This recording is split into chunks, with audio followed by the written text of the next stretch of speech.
सुप्रभात बच्चों। आज हम कक्षा 8 के सामाजिक विषय का भाग 3 सामाजिक एवं राजनीतिक जीवन का पाठ 1 भारतीय संविधान का पहला प्रकरण संविधान की ज़रूरत क्यों पड़ती है के बारे में पढ़ेंगे। तो चलिए करते हैं अध्याय 1 को शुरू। भारतीय संविधान। इस अध्याय में हम फुटबॉल के खेल से अपनी बात शुरू करेंगे। आप में से ज़्यादातर बच्चों ने इस खेल के बारे में ज़रूर सुना होगा और बहुतों ने खेला भी होगा। जैसा कि इसके नाम से ही अंदाज़ा हो जाता है, यह खेल पैरों से संबंधित है। यानी फुट का मतलब होता है पैर और बॉल मतलब गेंद, यानी पैरों से खेलना है। तो फुटबॉल का एक नियम यह है कि गोलकीपर के अलावा कोई खिलाड़ी गेंद को बाह से यानी हाथ से नहीं छू सकता। अगर किसी खिलाड़ी की बाह गेंद को छू जाती है तो इसे फाउल या गलत माना जाता है।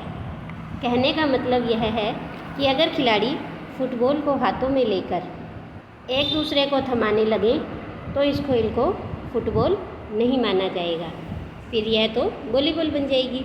तो इसी तरह से हॉकी या क्रिकेट आदि दूसरों खेलों के भी कुछ नियम तय होते हैं। जैसे हॉकी के लिए हॉकी स्टिक होती है और क्रिकेट के लिए बल्ला होता है। तो इसी तरह से हर खेल के कुछ नियम होते हैं। इन नियमों से खेल को परिभाषित करने और अलग अलग खेलों के बीच फ़र्क करने में मदद मिलती है। और बिल्कुल खेलों की तरह हर समाज के भी कुछ मूलभूत नियम होते हैं। मूलभूत से तात्पर्य है आवश्यक, जरूरी। उन्हीं से समाज का स्वरूप तय होता है और अलग अलग समाजों के बीच फ़र्क पता चलता है। बड़े समाजों में कई अलग अलग समुदाय एक साथ रहते हैं। वहाँ नियमों को आम सहमति के जरिए तय किया जाता है। लेकिन आधुनिक देशों में यह सहमति और यह नियम आमतौर पर लिखित रूप में पाई जाती है। और जिस दस्तावेज़ में हमें ऐसे नियम मिलते हैं उसे हम संविधान कहते हैं। यानी जो संविधान है वो क्या है? एक दस्तावेज होता है, एक ऐसी पुस्तक होती है जिसमें नियम और कानून है वो लिखे हुए होते हैं। इसके बाद आगे देखिए कि कक्षा 6 और 7 में भी सामाजिक एवं राजनीतिक जीवन की पाठ्य पुस्तकों में हम भारतीय संविधान पर चर्चा कर चुके हैं। इन किताबों को पढ़कर क्या कभी यह सवाल आपके भीतर पैदा हुआ कि हमें संविधान की ज़रूरत क्यों पड़ती है? क्या आपने यह जानने की कोशिश की कि संविधान कैसे लिखा गया या उसे किसने लिखा था? तो इस अध्याय में हम इन्हीं मुद्दों पर चर्चा करेंगे और भारतीय संविधान की मुख्य बातों पर ध्यान देंगे। ये बातें भारतीय लोकतंत्र के लिए बहुत महत्वपूर्ण हैं और इस पुस्तक के विभिन्न अध्यायों में इनमें से कुछ बातों पर विशेष जोर दिया जाएगा। अब इसके बाद देखिए कि किसी देश को संविधान की ज़रूरत क्यों पड़ती है। यहाँ देखिए नीचे आपको एक ये चित्र दिखाई दे रहा है जो कि संविधान सभा का है।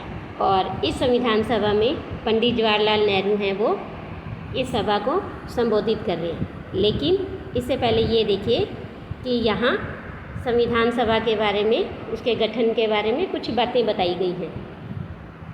1934 में भारतीय राष्ट्रीय कांग्रेस ने संविधान सभा के गठन की मांग को पहली बार अपनी अधिकृत नीति में शामिल किया। केवल भारतीयों को लेकर बनने वाली एक स्वतंत्र संविधान सभा की यह मांग दूसरे विश्व युद्ध के दौरान और तेज हो गई।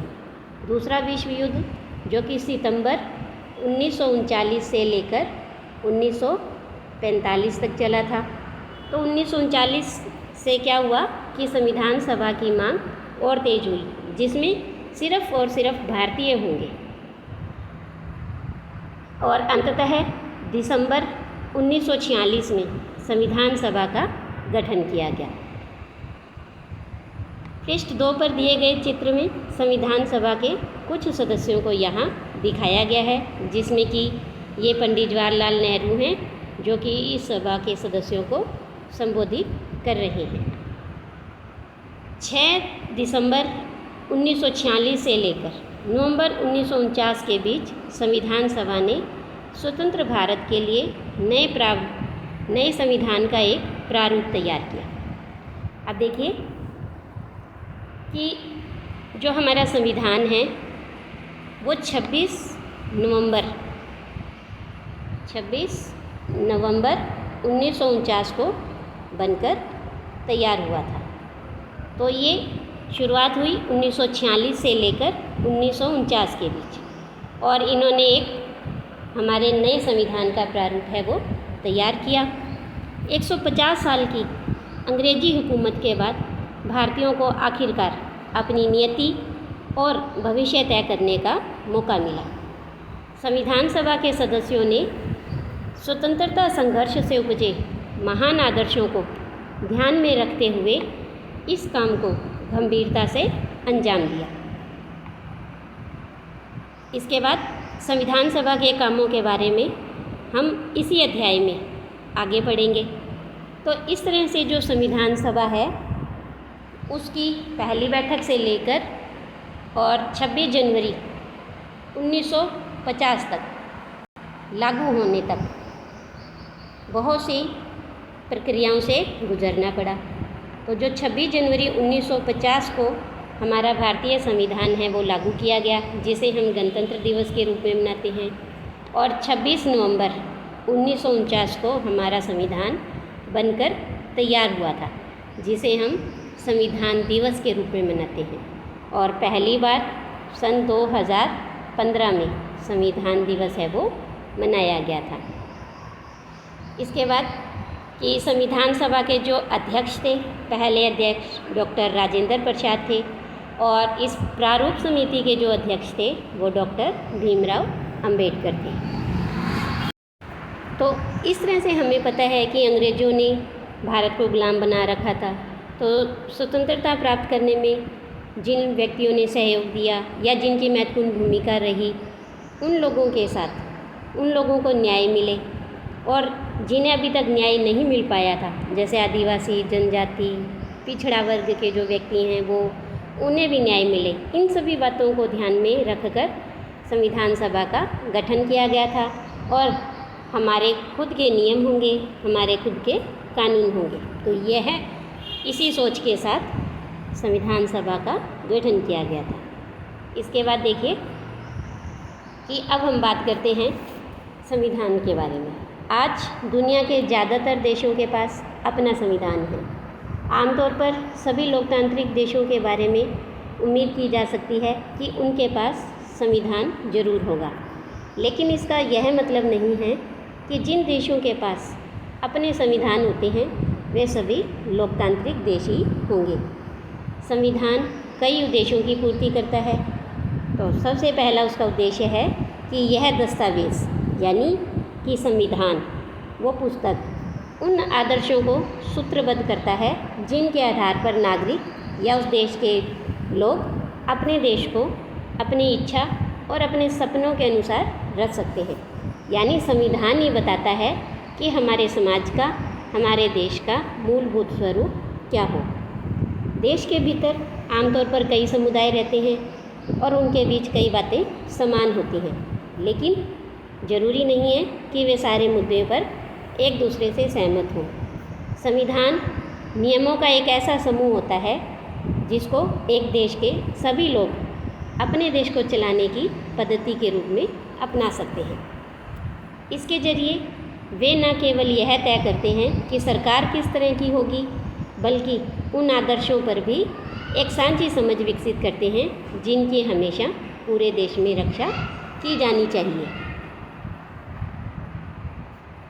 इन बातों का क्या मतलब है, यह समझने के लिए आइए दो अलग अलग परिस्थितियों पर हम गौर करें, और दोनों ही घटनाएं भारत की उत्तरी सीमा पर स्थित नेपाल के ताज़ा इतिहास की घटना है। समाचार पत्रों के माध्यम से ऊपर दी गई खबर में बताया गया है कि नेपाल के लोगों ने हाल ही में एक अंतरिम संविधान को मंजूरी दी है। तो सवाल यह उठता है कि जब नेपाल में पहले से ही संविधान था तो उसे नए संविधान की ज़रूरत क्यों पड़ी। इसका कारण यह है कि कुछ समय पहले तक नेपाल में एक राजतंत्र था, यानी वहाँ राजा का शासन था। 1990 में बना नेपाल का पिछला संविधान इस सिद्धांत पर आधारित था कि शासन की सर्वोच्च सत्ता राजा के पास होगी। तो देखिए, संविधान है लेकिन सत्ता किसके पास है? राजा के पास, यानी वहाँ क्या है? अभी भी राजतंत्र है, लोकतंत्र नहीं है। तो नेपाल के लोग कई दशक से लोकतंत्र की स्थापना के लिए जन आंदोलन करते चले आ रहे थे। तो ये देखिए कि सबसे पहले हम ये देख लेते हैं। यहाँ ये देखिए 2 चित्र आपको दिखाई दे रहे हैं, कैसे नेपाल के लोग हैं जो जन संघर्ष कर रहे हैं लोकतंत्र की स्थापना के लिए। तो देखिए कि सबसे पहले क्या हुआ कि 1950 में नेपाल में लोकतंत्र के लिए क्रांति प्रारंभ हुई थी, लोगों ने संघर्ष किया और 1951 में सबसे पहली बार लोकतंत्र की स्थापना हुई, लेकिन जनता के अधिकार हैं वो सीमित कर दिए गए थे। फिर 1959 में जो नेपाल के राजा थे महेंद्र, उन्होंने देश में एक नया संविधान लागू किया और नेपाल में पहली बार संसद के लिए चुनाव हुए थे, लेकिन यह व्यवस्था बहुत अधिक दिनों तक नहीं चली। तो 1962 में क्या हुआ कि राजा महेंद्र ने इस लोकतांत्रिक व्यवस्था को ख़त्म कर दिया। कब किया? 1962 में। और जनता के जो भी थोड़े बहुत सीमित अधिकार थे उन्हें भी वापस ले लिया। और इस तरह से फिर आम जनता ने लोकतंत्र के लिए कई संघर्ष किए और 1990 में लोकतंत्र की स्थापना नेपाल में हुई। तो नेपाल में 1990 में जो संघर्ष हुए थे उन संघर्षों के बाद लोकतंत्र की स्थापना हुई और यह लोकतांत्रिक व्यवस्था 2002 तक यानी 12 साल तक कायम रही।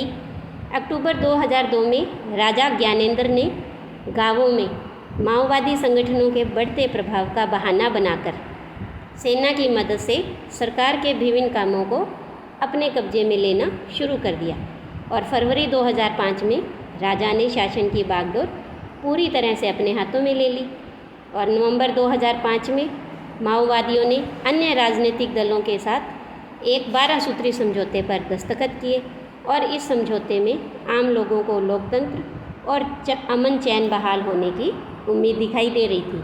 तो लोकतंत्र के लिए चल रहा यह जन आंदोलन 2006 तक अपने शिखर पर पहुंच चुका था। आंदोलनकारियों ने राजा की ओर से दी गई छोटी मोटी रियायतों को नामंजूर कर दिया और आखिरकार अप्रैल 2006 में राजा को तृतीय संसद बहाल करके राजनीतिक दलों को सरकार बनाने का मौका देना पड़ा और 2008 में राजतंत्र को ख़त्म करने के बाद नेपाल लोकतंत्र बन गया। 2006 में लोकतंत्र की मांग को लेकर चलने वाले जनतांत्रिक आंदोलन के दृश्य ऊपर के चित्रों में हमने देखे थे। अब देखिए कि नीचे कुछ प्रश्न हैं कि सबसे पहले कि मूलभूत शब्द से आप क्या समझते हैं और अपने रोज़मर्रा के जीवन के आधार पर मूलभूत नियम का एक उदाहरण दीजिए। तो देखिए, मूलभूत का अर्थ होता है आधार, असली, आवश्यक, कि जो हमारे रोज़मर्रा के जीवन के लिए आवश्यक नियम होते हैं। जैसे कि मनुष्य के लिए आवश्यकता होती है, मूलभूत आवश्यकता है उसकी रोटी, कपड़ा और मकान। ये 3 ज़रूरतें हैं उसकी और ये मूलभूत हैं, बहुत ज़रूरी होती हैं। वैसे ही किसी भी देश के लिए कुछ नियम और कुछ कानून होने आवश्यक होते हैं। जैसे हम अपने रोज़मर्रा के जीवन में, मानिए आप अपनी कक्षा में बैठे और अपने साथी को आप बेवजह अगर परेशान कर रहे हैं तो वो गलत है, इसीलिए कि हम अपनी कक्षा में अपने किसी भी सहपाठी को पढ़ते समय बेवजह परेशान ना करें, ये नियम होता है। इसी तरह से दूसरा प्रश्न है कि नेपाल की जनता एक नया संविधान क्यों चाहती थी। तो देखिए कि नेपाल के जो लोग हैं वो लोकतंत्र के रास्ते पर चलना चाहते थे और इसके लिए उन्होंने एक नया लोकतांत्रिक आदर्शों से युक्त संविधान मांगा था। तो पिछले राजतंत्रात्मक संविधान के अंदर वो आदर्श नहीं थे जो नेपाल के लोग हैं वो अपने लिए चाहते थे, इसीलिए उन्हें एक नया संविधान चाहिए था। अब देखिए कि इसके बाद हम पढ़ रहे थे यहाँ पर कि इसी संघर्ष के फलस्वरूप 2006 में आखिरकार उन्हें राजा की सत्ता को ख़त्म करने में कामयाबी मिली और नेपाल के लोग लोकतंत्र के रास्ते पर चलना चाहते थे, इसीलिए उन्हें एक नया संविधान चाहिए था। वे पिछले संविधान को इसलिए नहीं अपनाना चाहते थे क्योंकि उसमें वे आदर्श नहीं थे वे नेपाल के लिए जो चाहते थे और जिनके लिए वे हमेशा से संघर्ष करते रहे, लड़ते रहे थे। इसके बाद देखिए आगे, जिस तरह फुटबॉल के खेल में नियम बदलते ही खेल बदल जाता है, उसी तरह नेपाल को भी राजतंत्र की जगह लोकतांत्रिक शासन व्यवस्था पर चलने के कारण अपने सारे नियम बदलने होंगे ताकि एक नए समाज की रचना की जा सके। और यही कारण है कि नेपाल के लोगों ने 2015 में अपने देश के लिए एक नया संविधान अपनाया। ऊपर के चित्र के साथ दिए गए अंश में लोकतंत्र के लिए नेपाल के संघर्ष के बारे में हमने अभी पढ़ा है, समझा है। इसके बाद संविधान का जो दूसरा उद्देश्य है और क्या है, उसके बारे में हम अगली वीडियो में पढ़ेंगे। आज के लिए इतना ही, धन्यवाद।